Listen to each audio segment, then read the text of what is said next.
Hello class 6. Today we are going to study chapter number 14 your English grammar, active and passive voice.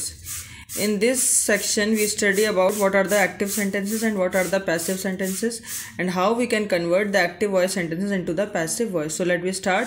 So when the subject of a sentence does the action, the sentence is said to be in active voice. बच्चों, जब कभी भी sentence का जो subject होता है वो action करता है डायरेक्टली, तो उस सेंटेंस को बोलते हैं active voice. But when the object is act as the subject in the sentence, it is said to be the passive voice. लेकिन अगर कहीं पर क्या होता है, सेंटेंस में जो ऑब्जेक्ट होता है वो सब्जेक्ट की तरह एक्ट करता है तो उसको बोलते हैं पैसिव वॉइस. जैसे आप ये सेंटेंस देखिए, जैसे जितने भी सेंटेंस दिए हैं सारे के सारे आपके जो है एक्टिव वॉइस में. The boys runs a race, your father trust you. तो यहाँ पर सब्जेक्ट कौन हुआ? The boys. तो the boys run a race, यानी कि जो रेस रन कौन कर रहा है? बॉयज़ कर रहे हैं. तो बॉयज़ जो है वो सब्जेक्ट है और सब्जेक्ट यहाँ डायरेक्ट एक्शन कर रहा है. ऐसे योर फादर ट्रस्ट यू, तुम्हारे पिताजी तुम पर ट्रस्ट करते हैं. तो कौन से, किसके पिताजी? तुम्हारे पिताजी. तो योर फादर यहाँ पर सब्जेक्ट है और वो डायरेक्टली जो है इनके साथ उनके द्वारा एक्शन किया जा रहा है, ट्रस्ट. ठीक है. तो ये इस टाइप के सेंटेंसेस जो हैं वो एक्टिव वर्ब कहलाते हैं, एक्टिव वॉइस कहलाते हैं. बट अगर इन्हीं सेंटेंसेस को मुझे पैसिव में चेंज करना हो या पैसिव वॉइस में देखना हो तो इसको उल्टे तरीके से देखेंगे. जैसे यहाँ पर देखिए, सब्जेक्ट जो है द बॉयज़ है, रन वर्ब है और आर एस क्या है? ये ऑब्जेक्ट है.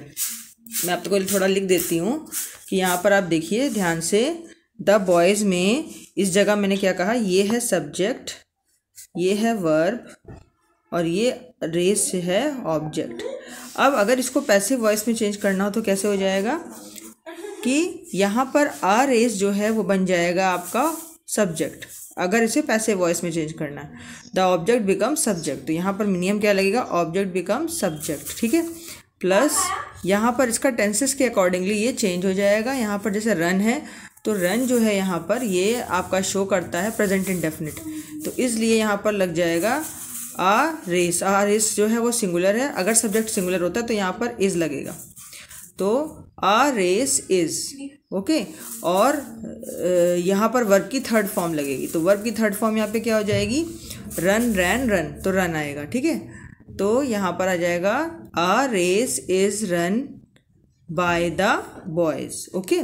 तो a race is run by the boys. देखिए यहाँ पर हो गया a race is run by the boys. तो यहाँ पर वो वाला ऑब्जेक्ट जो है सब्जेक्ट बन गया. फिर उसके अकॉर्डिंगली यहाँ पर अगर सिंगुलर सब्जेक्ट बना था तो इज़ आया, वर्ब की third form run, run, run, run आया. फिर बाय द बॉयज़, ये जो ऑब्जेक्ट वहाँ का सब्जेक्ट था ना, पैसिव वॉइस का जो सब्जेक्ट था वो यहाँ पर बन गया आपका ऑब्जेक्ट. ओके. तो इस तरीके से बच्चों इसको चेंज करते हैं.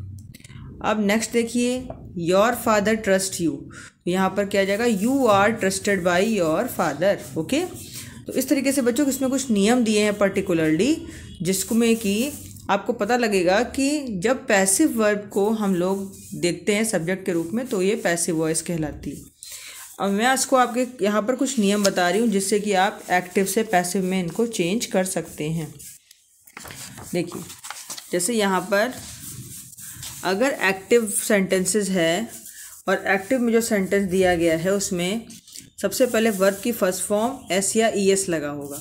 तो अगर वर्ब की फर्स्ट फॉर्म में एस या ई एस लगा होगा तो सिंगुलर के साथ एस या ई एस लगता है और वहाँ पर जो सिंगुलर वर्ब है तो उसके साथ में इज़ लग जाएगा, आई होगा तो एम लग जाएगा, प्लूरल होगा तो आर लग जाएगा, फिर वर्ब की थर्ड फॉर्म आ जाएगी. ऐसे ही ये सिंपल इंडेफिनिट टेंस के लिए था.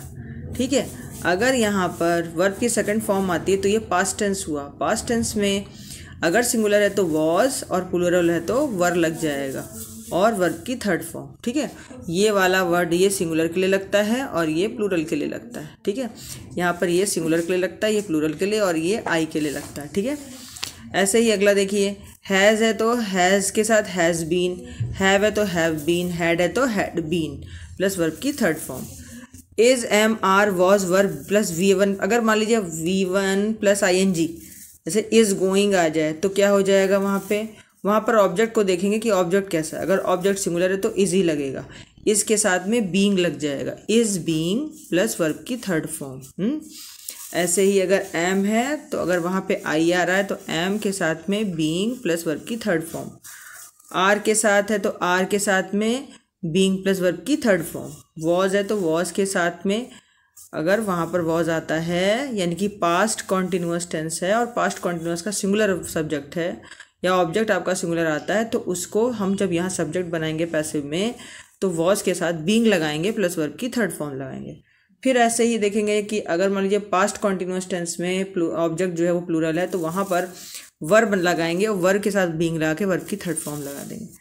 ऐसे ही कि कुछ मॉडल होते हैं विल, शैल, कैन एटसेट्रा, तो विल के साथ विल बी, शैल के साथ शैल बी और कैन के साथ कैन बी प्लस वर्ब की थर्ड फॉर्म लग जाती है। ओके, ऐसे ही देखिए यहाँ पर कुछ सेंटेंस जैसे मेक है, सिंपल सेंटेंस, मेक का यहाँ पे इज मेकिंग यहाँ कॉन्टिन्यूअस में बनता है, परफेक्ट में इसी को बोलेंगे हैज़ मेड और परफेक्ट कॉन्टिन्यूअस में बोलेंगे हैज़ बीन मेकिंग। अब अगर मेक है तो इस ये एक्टिव है, अगर पैसिव में चेंज करेंगे तो इज मेड, और अगर ये पास्ट टेंस में मेड दिया हुआ है पहले से ऑलरेडी तो पैसिव वॉइस में क्या करेंगे वॉज मेड। अगर फ्यूचर में है विल मेक तो यहाँ पर विल बी मेड आ जाएगा, विल मेक का विल बी मेड।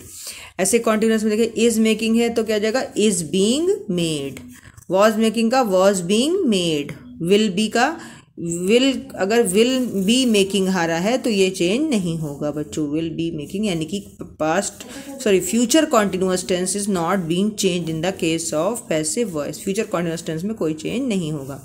ऐसे परफेक्ट में देखिए हैज़ मेड है तो has been made, had made है तो had been made, will have made है तो विल हैव बीन मेड।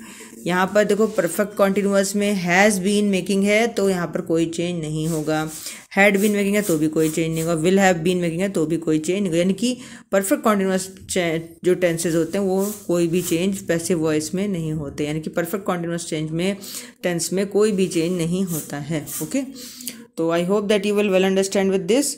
और वैसे तो मैं आपको पूरा एक इसकी एक्सरसाइज सारी भेज दूंगी करके, लेकिन आप इन नियमों को जरूर से याद कर लें, ये नियम बहुत ज़रूरी है बच्चों। अगर ये नियम नहीं आए तो आपको एक्टिव से पैसिव में कन्वर्ट करना नहीं होगा।